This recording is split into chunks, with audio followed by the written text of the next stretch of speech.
Yo siempre te seré fiel. Sigo sin Gracias amigos, continuamos aquí en Bien por Casa. Gracias Luchito por contar uno, me encanta.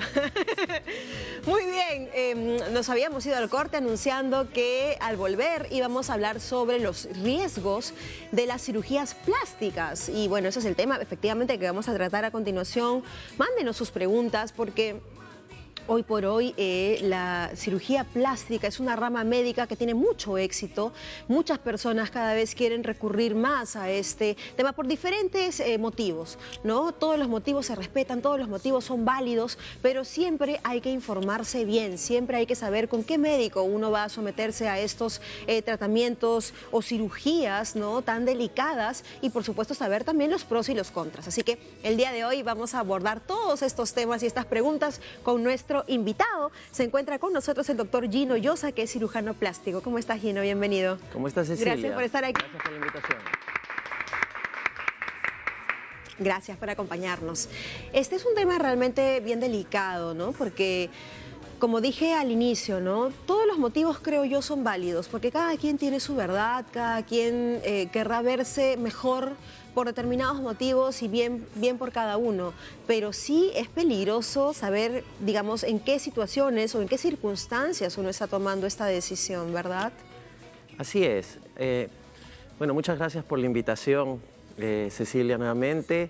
Y bueno, es un tema fundamental que la gente debe tener en cuenta para estar seguro, sobre todo. Estamos hablando de riesgos, pero mejor hablemos de cómo evitar esos riesgos, ¿cierto? Correcto. Esa es la manera de enfocarlo. Y es fundamental que el paciente, independientemente de la causa y la razón que lo motive a realizar este tipo de cirugía, es fundamental saber dónde qué profesional va. Correcto. En el momento actual ya no hay excusa. Con el tema de la información, el internet, eso fácilmente Incluso uno puede... el colegio médico, perdóname que te interrumpa, tiene, ¿verdad?, publicado en internet quiénes son las personas que están colegiadas y digamos, quiénes pertenecen y por supuesto también el historial. Gino, nos tenemos que ir a un corte rapidito, ¿sí? Y al volver vamos a seguir hablando de este tema, así que aprovechen más bien para mandar sus preguntas. Nos vamos al corte y regresamos rapidito aquí en Bien por Casa. Martín Terrones. Te pedí que no te vayas, que te quedaras conmigo. Si estás conmigo, Muchas gracias amigos. Bueno, sí fue efectivamente un corte rapidito. Aquí estamos nuevamente, 10 de la mañana con 40 minutos y continuamos nosotros abordando este tema acerca de los riesgos de la cirugía plástica o las cirugías plásticas, y nos acompaña pues el doctor Gino Llosa, como ya lo habíamos presentado, él es cirujano plástico. Gino, al margen de todos estos riesgos, me gustaría un poco ir comenzando también, ya que tú eres cirujano plástico, que nos cuentes cuáles son aquellas cirugías más solicitadas y en todo caso también cuáles serían las más riesgosas, ¿no? Sí, perfecto.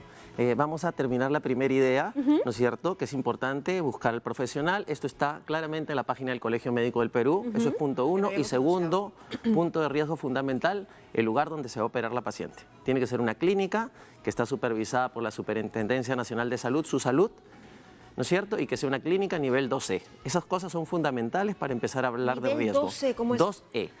Cualquier establecimiento de salud, desde consultorio hasta los hospitales generales, el nivel de dichos locales tienen categorías. Nivel 1, los consultorios, nivel 2, y para clínicas en las que se puede hacer cirugías plásticas tiene que tener esa categoría.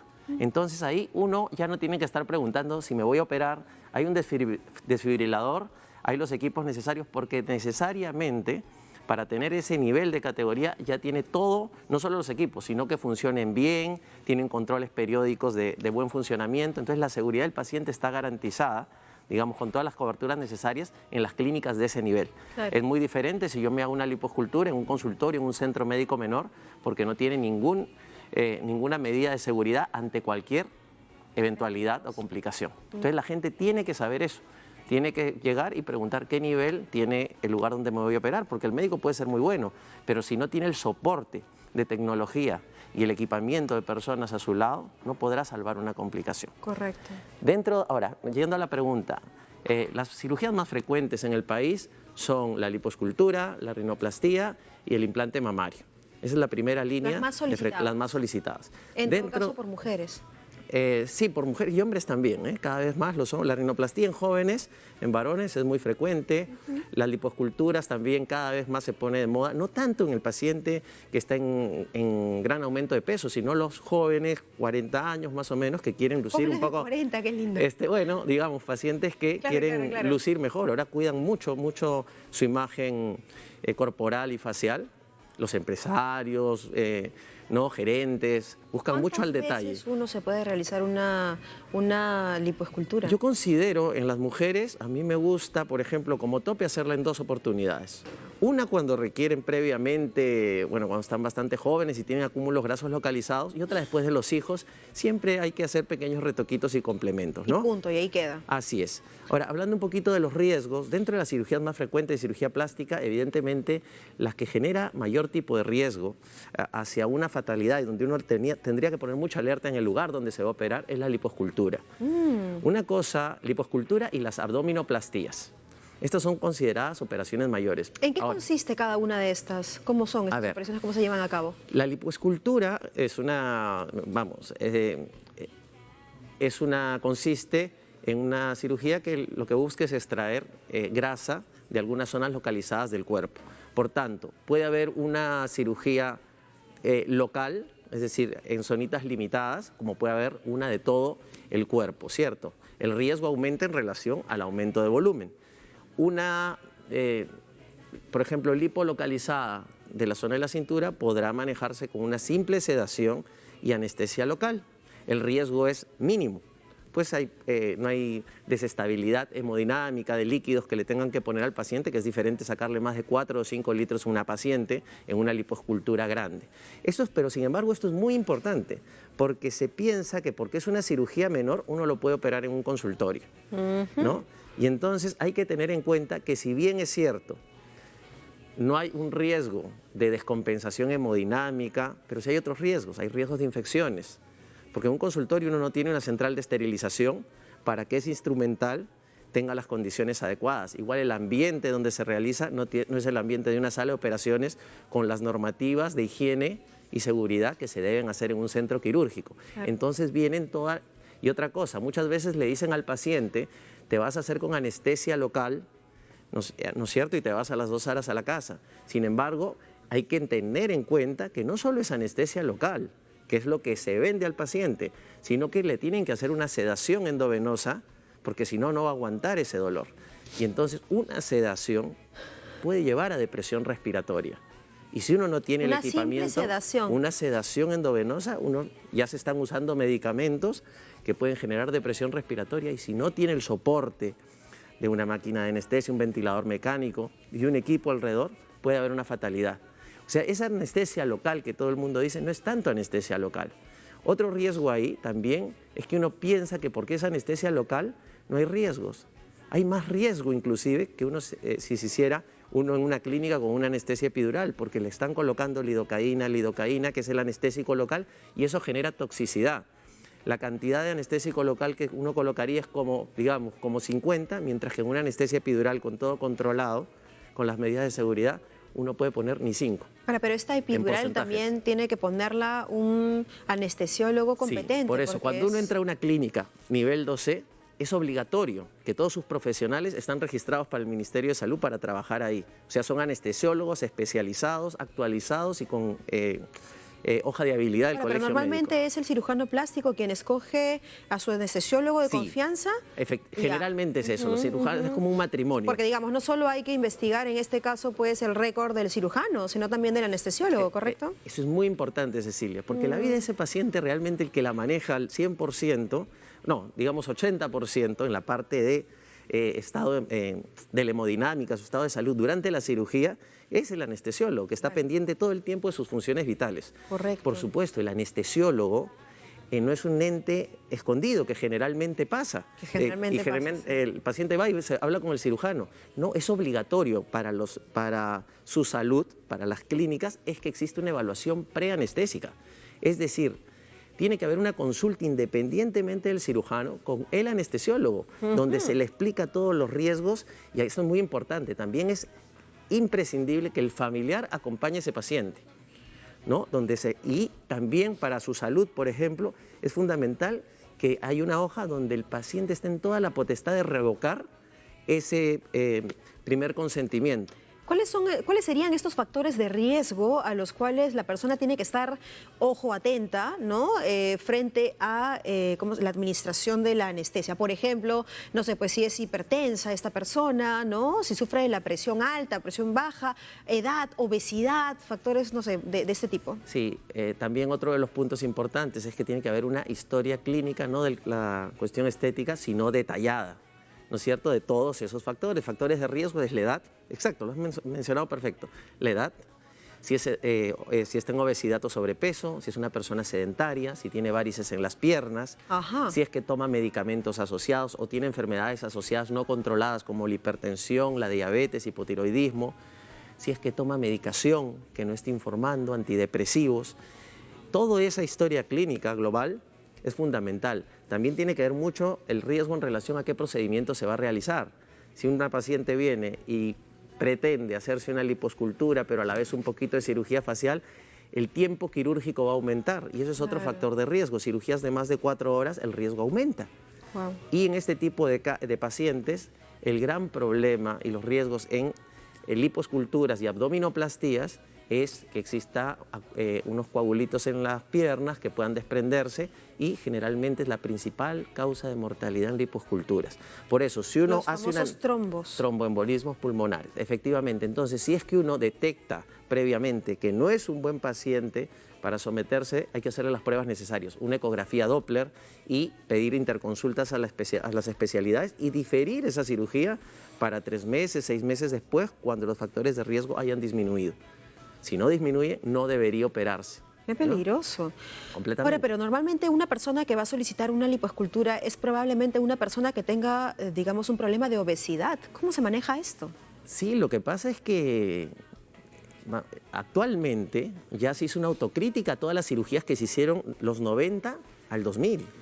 Y la estadística de mortalidad es la que ha llevado a tomar estas medidas de seguridad.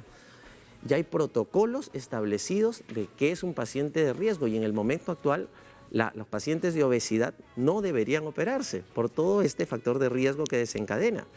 Entonces ya existen consensos, inclusive en Estados Unidos, en Colombia, para el manejo de las lipoesculturas, sobre todo de lipoesculturas se han hecho estos consensos, ¿cierto? Entonces no hay manera, si uno mantiene todos estos requisitos, protocolos y los cumple. Por eso hablábamos al inicio, cómo hacer una cirugía segura, más que los riesgos de la cirugía. Entonces, ¿a qué es importante? Ir a un profesional competente, que sepa, bueno, actualizado y que sepa que lo que estamos hablando son las normas actuales de seguridad, que sepa en qué lugar se va a operar, ¿no es cierto? Y no dejarse guiar. Nosotros habíamos presentado unas laminitas, dejarse guiar de lo que quiere escuchar y lo que uno ve siempre en la publicidad. O sea, la silueta perfecta, ¿no? El cambio rápido, inmediato, recuperación, en 3 días o 4 estás ya en la clínica, en tu trabajo, perdón. Eso se da en cirugías menores. Si uno hace una lipoescultura completa y no guarda el reposo adecuado, pues es un riesgo decirle a un paciente que se va a recuperar de manera inmediata. Las tecnologías ayudan, pero no minimizan el riesgo. Uno habla de láser, habla de Vaser, pero igual hay que hacer anestesia. Eso es justo lo que te quería preguntar. Ahora también se promociona lipoescultura por sesiones. Incluso lo promocionan en inglés y todo como si fuese algo novedoso y por supuesto pues inocuo. ¿Es realmente así o en todo caso cómo funciona esto? Bueno, a ver, mira, yo tengo 19 años haciendo cirugía plástica. No recuerdo alguna conferencia en congresos internacionales ojo, hay congresos de medicina estética, cirugía estética y una serie de cosas que no vienen a ser la especialidad de cirugía plástica. No recuerdo que se hable de o conferencias importantes sobre lipoescultura por sesiones. Esa es la necesidad. La medicina puesta a la necesidad de la gente porque no tiene el tiempo necesario. Uno habla sí de técnicas de lipoesculturas, pero de lipoesculturas seguras. ¿Qué ha pasado? El problema al minimizar los riesgos, yo no hablo lipo por sesiones, es muy diferente, ojo, lipo por sesiones a lipoescultura localizada. Es decir, yo veo una paciente delgada que solo tiene una zonita de grasa acá, perfecto. Ella se le puede hacer localmente esa zonita porque es donde tiene el problema localizado, y es una lipo localizada. Lipo por sesiones es una manera de hacer lipoesculturas adaptada a los tiempos de la gente. ¿Qué pasa? Y eso pasa mucho. Hay gente que va una vez a una lipo por sesión, le sacan, por ejemplo, un poco de la cinturita de acá y otra la cintura de este lado. Y le dejan la parte alta, pues para hacérselo en otro tiempo quirúrgico. Hay que entender que el organismo no es un papel, que uno lo corta y al otro día va a cortar otro lado. Si yo vengo a los 15 días y me hago la otra parte, esta parte de abajo que se hizo primero está en fibrosis, mientras que esta otra parte va a estar en un proceso inflamatorio después de la cirugía. Entonces, pasando el tiempo a los 4 o 5 meses, la evolución del proceso de cicatrización es diferente en diferentes etapas. Y cuando uno ve pacientes operados con esas técnicas 2 o 3 meses después, o 4, cuando ve una zona en fibrosis, la otra zona inflamada, y la que fue una vez y se hizo acá y no pudo regresar por el trabajo o cualquier cosa, termina con la espalda con acúmulo graso porque la fibrosis solo quedó abajo. Entonces yo no comparto para nada. Yo creo que una cirugía puede ser segura siempre que se trabaje en las condiciones adecuadas. De nada sirve entrar, me hago un poquito de anestesia local y hay otro riesgo ahí, que muchas veces por querer seguir haciendo local, ya no solo hacen una cintura, sino se extienden mucho más y ahí vienen los problemas, lo que hablamos de la toxicidad por lidocaína, que se exceden en la colocación y es la tercera causa de mortalidad en caso de lipoesculturas. Entonces hay que tener mucho cuidado. Ojo, estamos hablando que es extremadamente raro. En la estadística americana de los años 2000 sale que más o menos cada 5.000 lipoesculturas hay una fatalidad. Claro. O sea, no es que sea tan frecuente, pero hay que prevenir, hay que hacer la prevención. Así es. Todas las medidas del caso. Tenemos preguntas del público. Les Alcántara dice, buenos días, mi pregunta es, ¿a qué edad es recomendable hacerse una cirugía mamaria? Bueno, yo soy un convencido que la cirugía mamaria debe hacerse cuando el desarrollo de esa joven se haya completado, ¿no? Y cuando psicológicamente uno la vea apta para realizarse esto. Yo hablo por encima de los 20 años generalmente. Jovencitas, no creo que sea una necesidad y es verdad, por lo menos eso acá en Perú todavía se mantiene. Sí. Pero uno va a Colombia y eso es verdad, de los 15 años, yo estuve en Medellín ahora en noviembre, en un congreso también, y estuve en unas clínicas por allá y es normal. Es terrible, ¿no? En Estados Unidos también. Incluso operan a las chicas para sus quinceañeros y todo esto y en realidad es terrible, ¿no? Es otra idiosincrasia, menos mal que todavía acá, pero yo siempre digo, por ejemplo, uno no debe aceptar una niña de esta edad, 19, 20 años, sola. Todos los pacientes deberían ir con los padres. Claro. Y es más, actualmente en la parte de documentación de historia clínica tiene que firmar ojo, eso es importante, en las clínicas es una exigencia que firme un familiar o persona responsable, porque nadie está libre de un problema. ¿Y quién va a tomar, si le pasa a algún paciente, quién va a tomar decisiones por él? Claro. ¿Quién puede decir dónde lo trasladamos, a esta clínica, a la otra? Claro, así sea un adulto, tiene que, en todo caso, la pareja, el cónyuge o quien sea, tiene que ser un familiar directo porque tiene que asumir una responsabilidad y cuidado por ese paciente. Claro. Más en una jovencita, ¿no? Por supuesto. Nos preguntan sobre las bolas de Bichard. Sí. O bolas de billar. Bueno, se llama bolas de Bichard. Okay. Ese es un procedimiento que tiene muchos años. ¿Y qué es? Es un acúmulo graso que se encuentra en esta zona de la mejilla entre dos músculos, el interno, que es el buccinador con el macetero, y hay una bolita de grasa como una pelotita de ping-pong. Sí. Entonces, esto se retira y se provoca un afinamiento de la zona acá de la mejilla, pero lo que no se está pensando y no se pensaba era que eso está ahí por algún tipo de razón. Y la indicación en esto es solo para pacientes que tienen la carita redonda o los músculos muy gruesitos y definitivamente al retirarlas hay una mejoría. Pero sin embargo, todo el mundo quiere el rostro de modelo, ¿no? Y quieren esto planito o alargado y se les ha hecho mucho estas cirugías en los años 90 y 2000.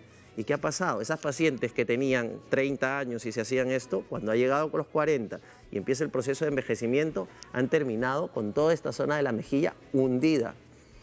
Entonces la jovencita que está pensando en hacerse eso y no tiene cara redonda, tiene que saber que no tiene una indicación quirúrgica porque la consecuencia va a venir después. Y uno tiene que estar rellenando con grasa después esta zona lateral para obtener un resultado más o menos armónico. Por eso tienen que ir donde un cirujano con experiencia, pero sobre todo con la seguridad y claridad de saber decirle a un paciente que no. Hay pacientes que insisten, pero hay que saber decirles que no. Eso es fundamental. ¡Qué terrible! Primero, no hacer daño, ¿cierto? Y decirle que sí a una paciente. ¿Cuántos modelos nos han pedido? Y la respuesta ha sido no, durante muchos años, ¿no? Bueno, la exigencia es también terrible, no solo en el campo, en el mundo del modelaje, sino en general, ¿no? Las jovencitas cada vez están más bombardeadas y sobre todo, creo yo, en estos tiempos donde incluso hay hasta realities, ¿no? A través del cable de cirugías plásticas o de repente, pues, el boom de estas chicas Kardashian, ¿no? Que están, digamos, al día con la cirugía plástica. Y claro, las chicas que ven esto piensan que la vida es así, ¿no? Sí. Y que todo es fácil y que todo se puede hacer y en realidad es muy peligroso, ¿no? Ni siquiera las chicas, ¿eh? Las no tan chicas también se dejan influenciar, perdón, por este tipo de programas y bueno, siempre hay que estar bien informado, pero creo que hemos tenido una buena información por parte tuya, Gino, muchísimas gracias y pues ahora muchas personas de hecho la van a pensar 2 veces y sobre todo, ¿no? Buscar al cirujano plástico competente, averiguar en dónde se va a realizar esa cirugía y también quién es el anestesiólogo. Eso creo que han sido como que las pautas de oro el día de hoy. Un detallito final, esto que comentaste de las pacientes jóvenes, muy importantes, porque es un deber de los pacientes informar al cirujano y en su consulta médica qué medicamentos está tomando. Está muy de moda los anabólicos, hormona de crecimiento, gente que para bajar de peso toma diuréticos, toma anfetaminas. Eso hay que decirlo porque influye directamente antes de una anestesia para cirugía. Es un factor de riesgo fundamental y es un deber informar.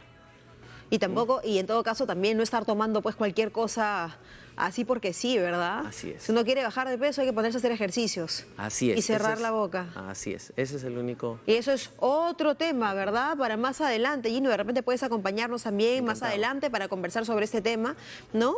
Así que ya saben, pues si quieren bajar de peso, señora Lila Guti, ejercicios. Nada de estar tomando pepas, por favor, ni intercambiar ahí con la pollita, por favor. Nos vamos al corte y regresamos aquí en Bien por Casa. Gracias, Gino, un aplauso para ti. Al fresco. Así es, nos visitan los actores de nuestra historia para contarnos qué es lo que viene en esta 4ª temporada que promete tenernos ahí al pie del televisor comentando sobre esa gran producción nacional, nuestra historia. Nos vamos al corte y regresamos con esto y más en Bien por Casa.